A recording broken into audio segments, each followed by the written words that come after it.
Good morning all. Today we are going to discuss about Unit 3 in Digital Signal Processing. So the heading of Unit 3 will be Discrete Fourier Transform and Computation. Under the heading we have the topics Discrete Fourier Transform, Properties, Magnitude and Phase Representation, Computation of DFT using FFT algorithm, DIT and DIF using radix to FFT, and butterfly structures. So first we are going to discuss about the calculation of DFT and IDFT. For calculation of DFT and IDFT, two different methods can be used. First method is using mathematical equation and second method is 4 or 8 point DFT. If f of xn is the sequence of n samples, then consider Wn is equal to e power minus j 2 pi by n, which will be called as twiddle factor. So first let us discuss about 4 point DFT. So for 4 point DFT we have 4 points, that is Wn is equal to W4 is equal to e power minus j pi by 2. Here we have an angle and then we have real and imaginary parts. Next we have the total, which will consist of angle and real and imaginary part. So first we are substituting for W4 power 0. The angle of W4 power 0 will be 0 and real value will be 1 and imaginary value will be 0. Then total value will be 1. So for W4 power 1 we have the angle minus pi by 2. So here we have the real part 0 and imaginary part will be minus j. So the total part will be minus j. So next we have W4 power 2. We have the angle minus pi. We have real part as minus 1 and imaginary part as 0. We have total value as minus 1. So W4 power 3 we have minus 3 pi by 2. We have real part is 0 and imaginary part is j. We have the total value as j. So here we are substituting e power minus j by pi 2. Here with the by expanding the equation e power minus j pi by 2 in the form of e power minus j theta. The formula for e power minus j theta is cos theta minus j sin theta.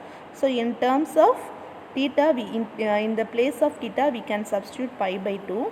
So pi by 2 is substitute in the term of theta, we are getting the answer. So the answer will be written in the form of matrix. Wn is equal to, for substituting k is equal to 0, k is equal to 1, k is equal to 2 and k is equal to 3. Here in the terms of n is equal to 1, n is equal to 2, n is equal to 3, n is equal to 2, n is equal to 3. So the 4 point DFT from the computed value will be xn is equal to Wn into xn, which will be 1 1 1 1. Here also we have 1 1 1 1 and minus j minus 1 j, minus 1 1 minus 1 and j minus 1 minus j.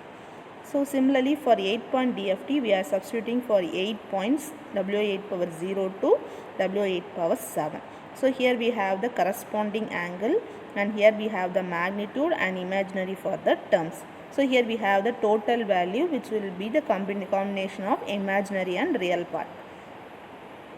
So next we have to remember that omega 8 power 0, omega 8 power 8, omega 8 power 16, omega 8 power 24, omega 8 power 32, omega 8 power 40 will be equal according to periodic property.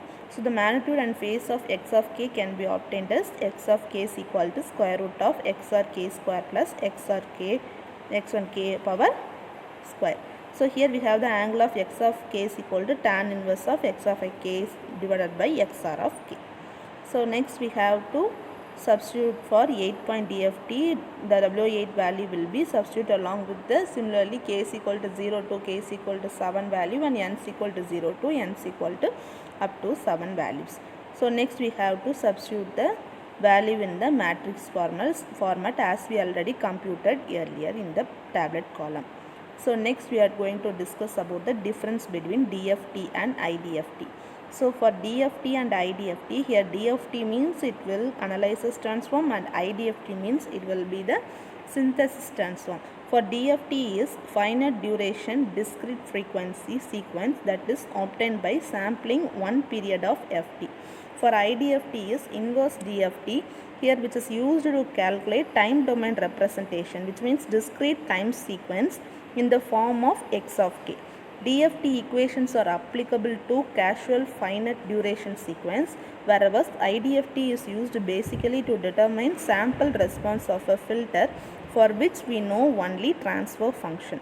So the mathematical equation to calculate DFT is given by x of k is equal to summation of x of n is equal to 0 to capital N minus 1 e power minus j pi k n divided by capital N.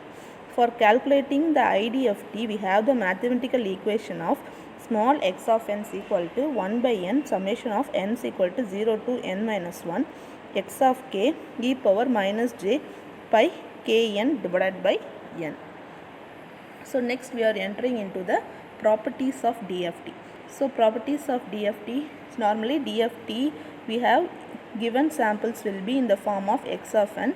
We have to calculate the samples, that is we have to calculate capital X of k. For inverse DFT, the capital X of k will be given, you have to calculate small x of n. So first property will be periodicity property. So in the periodicity property, let x of n and x of k be the DFT pair. Then if x of n plus n, capital N is equal to x of n for all values of n, then capital X of k plus n is equal to capital X of k for all k. Thus periodic sequence xp of n can be given as xp of n is equal to summation of 1 to minus infinity to infinity x of n minus 1n.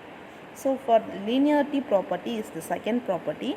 So the linearity property states that if x1 of n is given, we have to calculate the capital X of x1 of k, and x2 of n is given, we have to calculate the x2 of k. Then a1 x1 of n plus a2 x2 of n is equal to a1 x1 of k plus a2 x2 of k. So DFT of linear combination of two or more signals is equal to the same linear combination of DFT of individual signals. This property states that. Next, circular symmetries of a sequence. Next property will be the circular symmetry of sequence. A sequence is said to be circularly even if it is symmetric about the point 0 on the circle. Thus capital X of n minus 1 is equal to x of n. And second will be a sequence is said to be circularly odd if it is anti-symmetric about the point 0 on the circle. Thus capital X of n minus 1 is equal to minus of x of n. So next, a circularly folded sequence is represented as x of minus n in terms of n, and it is given by x of minus n into n is equal to x of n minus n. So next will be anti-clockwise direction gives delayed sequence, and clockwise direction gives advanced sequence. Thus delayed or advanced sequence x of n is related, x dash of n is related to x of n by the circular shift. So the next property will be the symmetry property of a sequence. So symmetry property for real value x of n, that is x1 of n is equal to 0. This property states that if x of n is real, then capital X of n minus k is equal to x dash of k minus x of minus k. For real and even sequence x of n, that is x1 of n is equal to 0 and x1 of k is equal to 0, this property states that if the sequence is real and even x of n is equal to x of n minus n, then DFT becomes x of k is equal to summation of n is equal to 0 to n minus 1 cos of 2 by k n divided by n. For real and output sequence x of n, that is x1 of n is equal to 0 and xr of k is equal to 0, this property states that if the sequence is real and odd, x of n is equal to minus x of n minus n. Then DFT becomes capital X of k is equal to minus j into summation of n is equal to 0 to n minus 1 x of n sin 2 pi k n divided by n.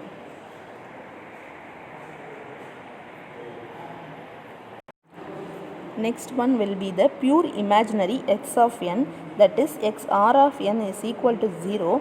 This property states that if the sequence is purely imaginary, x of n is equal to j of x1 of n, then dft becomes x r of k is equal to summation of n is equal to 0 to n minus 1 x1 of n sin 2 pi k n divided by n, and also x1 I of k is equal to summation of n is equal to 0 to n minus 1 xi of n cos 2 pi k n divided by n.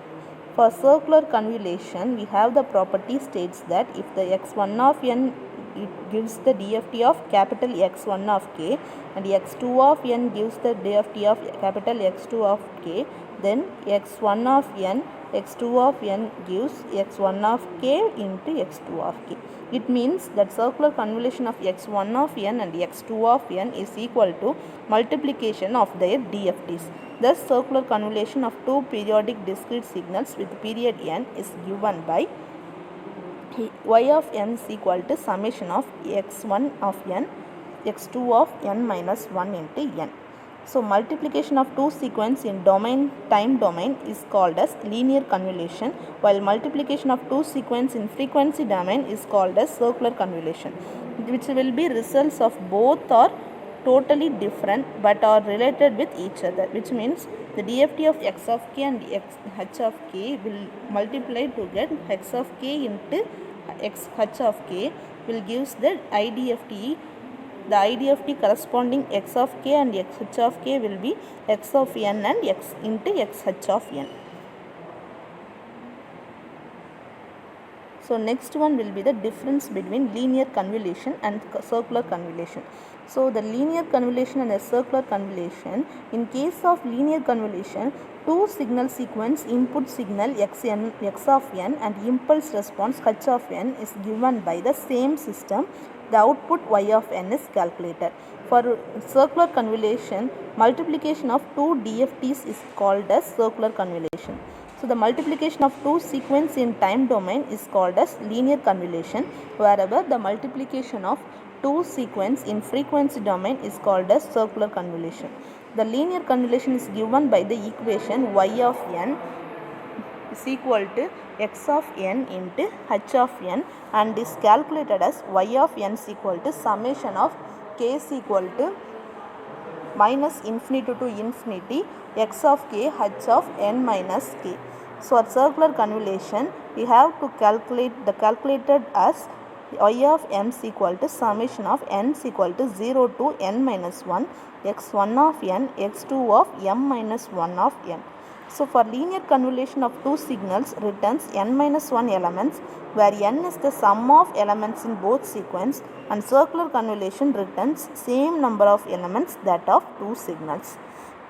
So, next going into the sixth property, that is multiplication. So, multiplication property states that if x1 of n having the DFT of small x1 of k and x2 of n having the DFT of x2 of k, then x1 of n into x2 of n gives the 1 by n x1 of k into x2 of k. It means that the multiplication of two sequence in the time domain results in circular convolution of their DFTs in frequency domain. So, next property will be the time reversal of a sequence. The time reversal property states that if x of n gives x of k and x of minus n is equal to x of n minus 1, which will gives x of minus k of n is equal to x of n minus k. It means that the sequence is circularly folded, its DFT is also circularly folded. So, next property will be the circular time shift. The circular time shift states that if x of n gives x of k and then x of n minus 1 will gives the DFT of x of k e power minus j 2 pi k1 of by n. Thus, shifting the sequence circularly by one samples if is equal to multiplying its DFT by e power minus j 2 pi k1 by n. So, next one will be the circular frequency shift. The circular frequency shift states that if x of n gives x of k DFT and then x of n e power j 2 pi n by n gives x of n minus 1 of n. Thus shifting the frequency components of DFT circularly is equal to multiplying its time domain sequence by e of minus j 2 pi k1 by n. So next property will be the complex conjugate property. The complex conjugate property states that if x of n gives small x of k, then x in dash of n gives x dash of minus k of n is equal to x dash of n minus k, and x dash of minus n is equal to x dash of n minus k will gives the x dash of k. So in this 11th property will be the circular correlation property. For circular correlation property states that R of xy of 1 gives DFT of capital R of xy of k, which will be equal to x of k into y dash of k. Here R of xy of 1 is circular cross correlation, which is given as R of xy of 1 is equal to summation of n is equal to 0 to capital N minus 1 x of n y dash of n minus 1 of n. This means multiplication of DFT of one sequence and conjugate DFT of another sequence is equal to circular cross correlation of these sequence in time domain. So 12th property will be the Parseval's theorem. So according to Parseval theorem states that summation of n is equal to 0 to n minus 1 x of n y dash of n is equal to 1 by n summation of n is equal to 0 to n minus 1 x of k y dash of k. So this equation gives energy of finite duration sequence in term of its frequency component. Thank you.